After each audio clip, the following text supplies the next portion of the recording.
여러분 안녕하세요. 아주머니가 아니는 미세스머니입니다. 네, 저희가 지금 아주머니에서 미세스머니로 이름을 좀 바꿨는데요. 자, 아주머니 하니까 좀 불순한 것들이 자꾸 뜨길래 과감하게 미세스머니로 한번 바꿨습니다. 다음부터는 미세스머니로 기억을 해주세요.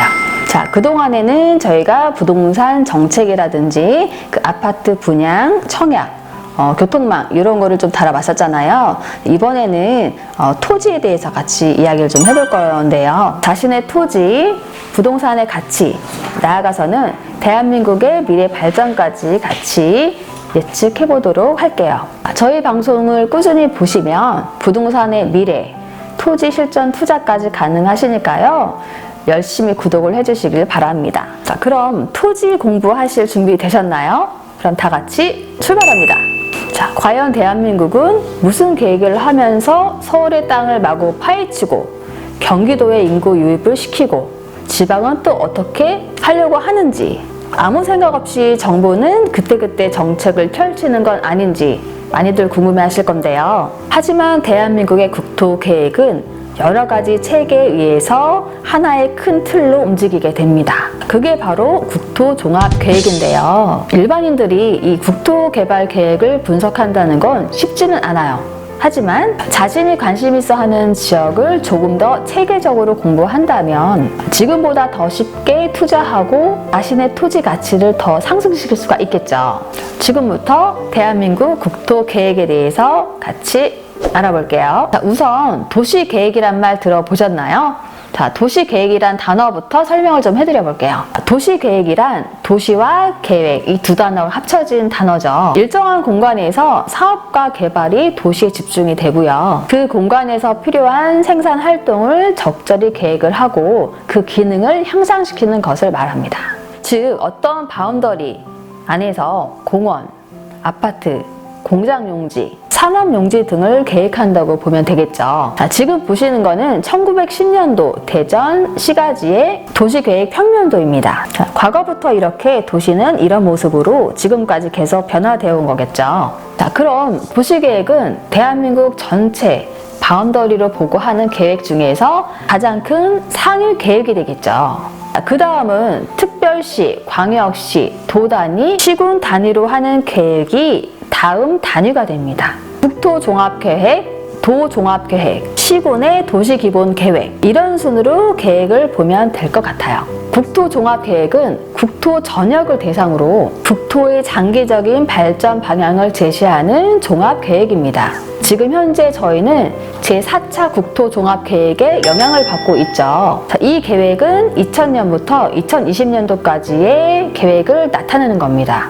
물론 20년 단위로 수립이 되고 있는 이 계획은 노무현 정부 때 한 차례 수정이 됐고요.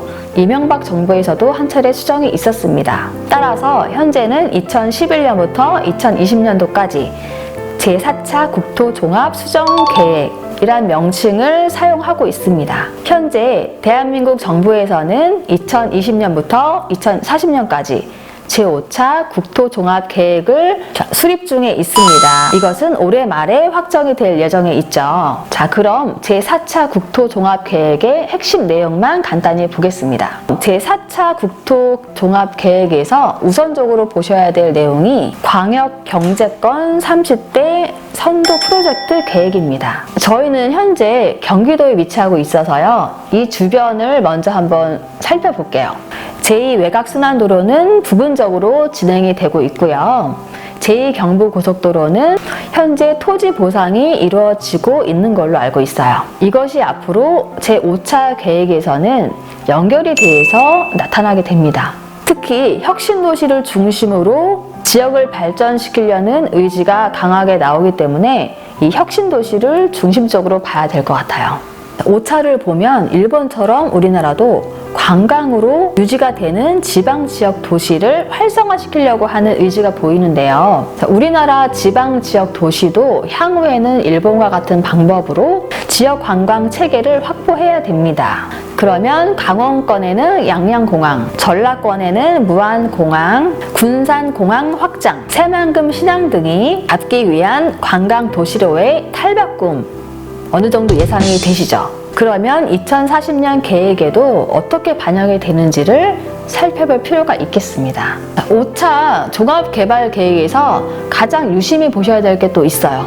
국가철도망 계획, 간선도로망 계획인데요. 지역별로 세부 계획은 나중에 다시 한번 짚어드리도록 하겠습니다. 자, 지금 보시는 것이 제4차 국토종합계획의 국가철도망입니다. 다음 보시는 것도 제4차 국토종합계획의 간선도로 계획도죠.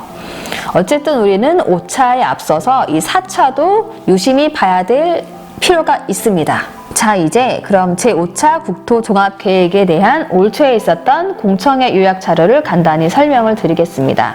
자, 여기에서는 핵심되는 내용만 설명을 드리겠습니다.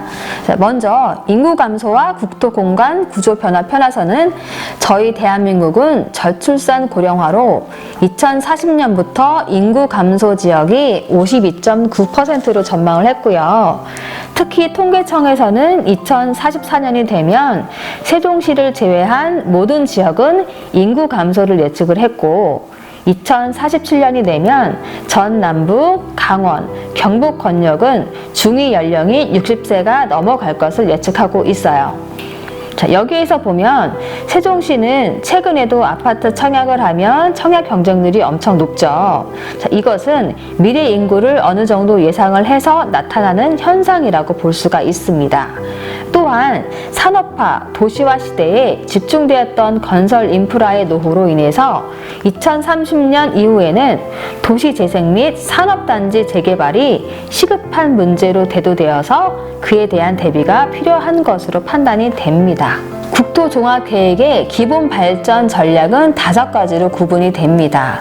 균형국토, 생활국토, 매력국토, 첨단국토, 평화국토가 있는데요. 균형국토에서 핵심 내용은 지역 주요 도시와 중앙 지원을 통해 만들어 가겠다는 것이고 여기서 핵심 지역 도시들은 각 지방으로 내려간 혁신 도시들이 될 것으로 나와 있습니다.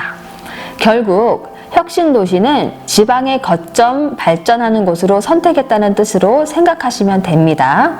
생활국토 편에서는 편안하고 안전을 강조하는 내용과 도시 재생을 통한 발전을 예고하고 있고요. 매력적인 국토 만들기에서는 관광지를 많이 만들겠다는 의지가 담겨 있고 사실 지방의 농어촌은 일본이 그랬듯이 관광 자원으로 지역을 유지하는 전략이 맞다고 보는 거예요. 자, 지역 공항과 신항만 등이 생기는 곳을 필두로 투자하면 좋은 결과가 있을 것으로 판단이 됩니다. 첨단 국토편에서는 GTX, 도시철도, 광역도로 등의 계획을 통한 도시개발 및 역세권 개발 등의 힌트를 엿볼 수 있을 것 같습니다. 물론 공청회 자료에는 구체적으로 나오지 않지만 향후 계획이 확정이 되면 그에 대한 내용을 볼 수 있을 것 같습니다. 국토종합계획 이 공청회 자료 보셨죠? 자, 어떤 생각이 드시나요? 내가 토지에 관심이 있고 투자를 하고 싶은데 길을 잃었다고 좀 생각을 해볼게요. 뭐가 필요할까요? 나침반이 필요하겠죠. 저는 이 국토종합계획이 나침반이라는 생각이 듭니다. 이 국토종합계획만 잘 숙지하시고 공부하신다면 토지 투자, 부동산 공부 어렵지 않을 것 같아요. 다음 시간에는 제가 어느 한 특정 지역을 선정을 해서 포인트로 잡고 같이 파헤치도록 하겠습니다. 그럼 다음 시간도 기대해 주세요. 오늘도 미세스 머니의 이야기가 너무 유익하다라고 생각하시면 구독과 좋아요를 꼭꼭 눌러주세요. 그럼 저는 다음 시간에 만나요. 안녕.